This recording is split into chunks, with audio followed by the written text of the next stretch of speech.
क्या है निसार सैटेलाइट, जिससे भारत को धरती की निगहबानी में मिलेगी बड़ी कामयाबी।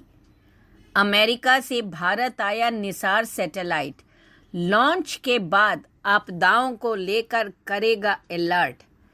क्या है निसार, क्या हैं इसकी खासियतें, किसने इसे बनाया, इसकी विशेषताएं क्या हैं, आइए जानते हैं इन सब के बारे में। भारत को निसार सैटेलाइट मिल गया है। NASA ISRO synthetic aperture radar, ये इसका फुल फॉर्म है। अर्थ ऑब्जर्वेशन सैटेलाइट यानी पृथ्वी अवलोकन उपग्रह है, जिसे देश की अंतरिक्ष एजेंसी इसरो और उसके अमेरिकी समकक्ष नासा ने संयुक्त रूप से विकसित किया है।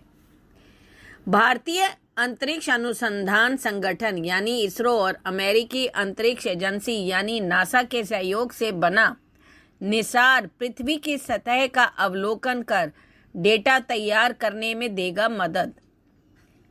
इसका उपयोग कहाँ-कहाँ होता है, चलिए जानते हैं इसके बारे में। आप जानते ही हैं कि पूरी दुनिया को प्राकृतिक आपदाओं से बचाने वाला सैटेलाइट निसार 9 मार्च 2023 को बेंगलुरु पहुंच गया था। इसे 2 महीने पहले नासा ने इसरो को सौंपा था। इस सैटेलाइट को नासा और इसरो ने मिलकर बनाया है।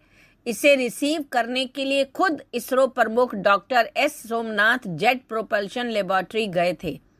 यह ऐसा सैटेलाइट है जो पूरी दुनिया को बाढ़, आग, भूस्खलन, भूकंप, तूफान, चक्रवात जैसी आपदाओं की जानकारी पहले ही दे देगा। इस सैटेलाइट को साल 2024 में लॉन्च किया गया। इसके साइंटिफिक पेलोड में 2 प्रकार के राडार सिस्टम हैं। निसार का पूरा नाम है NASA ISRO synthetic aperture radar. इसे बनाने में 10,000 करोड़ रुपए की लागत आई है। बेंगलुरु में इसे UR राव सैटेलाइट सेंटर में रखा जाएगा, जहां पर इसके राडार और सैटेलाइट बस को जोड़ा जाएगा। इसके बाद कुछ टेस्ट किए जाएंगे।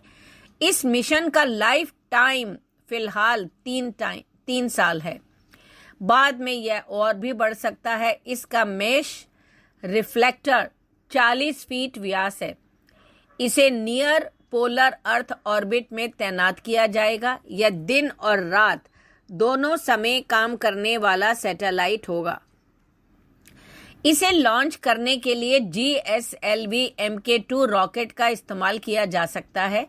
यह दुनिया का सबसे महंगा अर्थ ऑब्जर्वेशन सैटेलाइट है।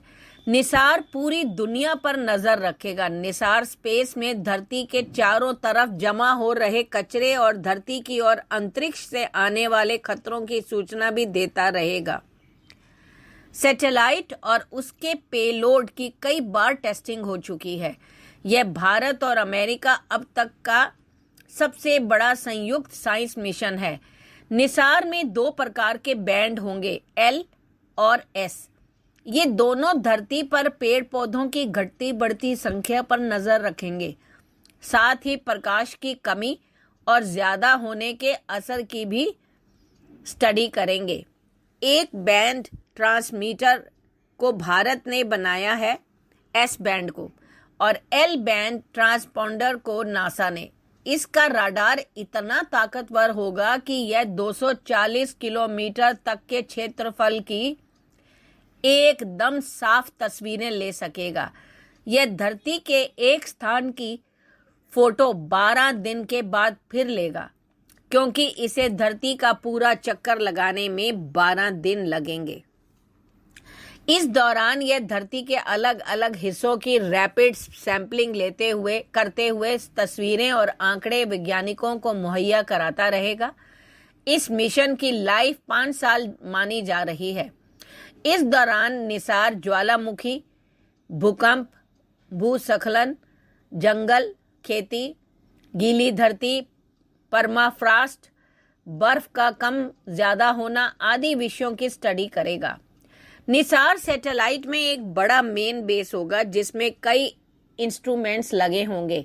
साथ ही कई ट्रांसपॉन्डर, टेलीस्कोप और रडार सिस्टम होगा। इसके अलावा इसमें से एक आर्म निकलेगा जिसके ऊपर एक सिलेंडर होगा। यह सिलेंडर लॉन्च होने के कुछ घंटों बाद खुलेगा तो इसमें डिश एंटीना जैसी एक बड़ी छतरी निकलेगी। यह छतरी ही सिंथेटिक अपर्चर रडार है। यही धरती पर होने वाली प्राकृतिक गतिविधियों की इमेजिंग करेगी। इसरो ने निसार के बारे में क्या कहा, चलिए जानते हैं। भारतीय अंतरिक्ष अनुसंधान संगठन के हवाले से कहा गया है कि इसरो के एस बैंड रडार और नासा के एल बैंड रडार बनाने वाले NISAR निसार का इंटीग्रेटेड पेलोड 6 मार्च को ही बेंगलुरु पहुंचा था और इसे जो है UR राव सैटेलाइट सेंटर में बेंगलुरु में ले जाया गया।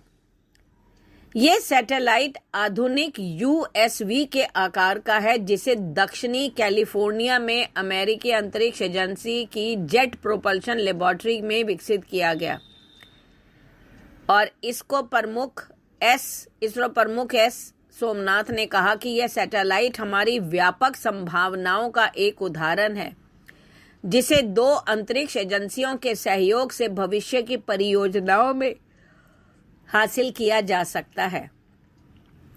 क्या है इसकी खासियतें? 2800 किलोग्राम के इस सैटेलाइट में 39 फुट का फिक्स्ड एंटीना रिफ्लेक्टर है जो सोने की परत वाले तार की जाली से बना है।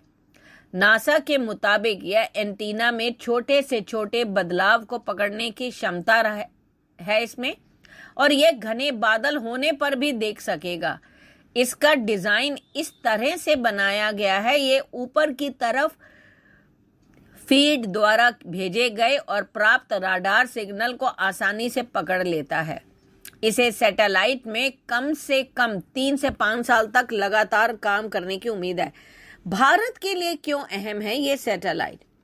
देखो, इसरो ने 1979 में अब तक करीब 30 से अधिक पृथ्वी अवलोकन सैटेलाइट लॉन्च किए हैं। इसका उद्देश्य बेहतर योजना, कृषि और मौसम से संबंधित स्पेस इनपुट हासिल करना है। हालांकि निसार सैटेलाइट में सिंथेटिक अपर्चर रडार लगा है जो भारत के किसी भी अन्य उपग्रहों में से मिलने वाली छवियों की तुलना में अत्यधिक हाई रेजोल्यूशन की इमेज भेजेगा। यही मेन वजह है। नासा के अनुसार निसार पहला सैटेलाइट मिशन है जिसमें 2 अलग अलग रडार फ्रीक्वेंसी हैं, जैसे मैंने अभी बताया L band and S band दोनों का उपयोग हुआ है। यह पृथ्वी की क्रस्ट, आइस शीट और इकोसिस्टम से जुड़ी महत्वपूर्ण जानकारियां देगा। खबरों के मुताबिक निसार सैटेलाइट में बादलों के पीछे और अंधेरे में भी देखने की क्षमता है। यह सबसे महंगे अर्थ इमेजिंग उपग्रहों में से एक होने जा रहा है। इसरो ने इस परियोजना पर 788 करोड़ रुपए खर्च किए हैं, जबकि नासा ने करीब 808 मिलियन अमेरिकी डॉलर का योगदान दिया है। नासा ने कहा है कि इस इंस्ट्रूमेंट की इमेजिंग पट्टी यानी ऑर्बिट ट्रैक की लंबाई के साथ एकत्र किए गए डेटा की पट्टी की चौड़ाई 150 मील यानी 240 किलोमीटर से अधिक है, जो इसे 12 दिनों में पूरी पृथ्वी की तस्वीर लेने में क्षमता रखता है। इस सैटेलाइट से मिलने वाली हाई रेजोल्यूशन की तस्वीरें हिमालय में ग्लेशियर की निगरानी में भारत और अमेरिका की सरकारों की मदद करेगी। ग्लोबल वार्मिंग के कारण जलवायु परिवर्तन का अध्ययन करने के लिहाज से भी यह सैटेलाइट बेहद महत्वपूर्ण योगदान करने जा रहा है। इसके अलावा यह टेक्टोनिक शिफ्ट, भूस्खलन और ज्वालामुखी विस्फोट के कारण होने वाले भौगोलिक बदलावों की पड़ताल करने के लिए भी पृथ्वी की सतह पर पैनी नजर भी रखेगा। यह सैटेलाइट समुद्र तट में होने वाले बदलावों की भी निगरानी करेगा। यह सैटेलाइट असैनिक उपयोगों के अलावा चीन और पाकिस्तान से लगी भारत की सीमाओं पर कड़ी नजर रखने में भी सरकार की मदद कर सकता है, जहां पिछले कुछ सालों से काफी तनाव का माहौल है। आपको क्या लगता है? प्लीज शेयर, कमेंट करके बताएं। धन्यवाद।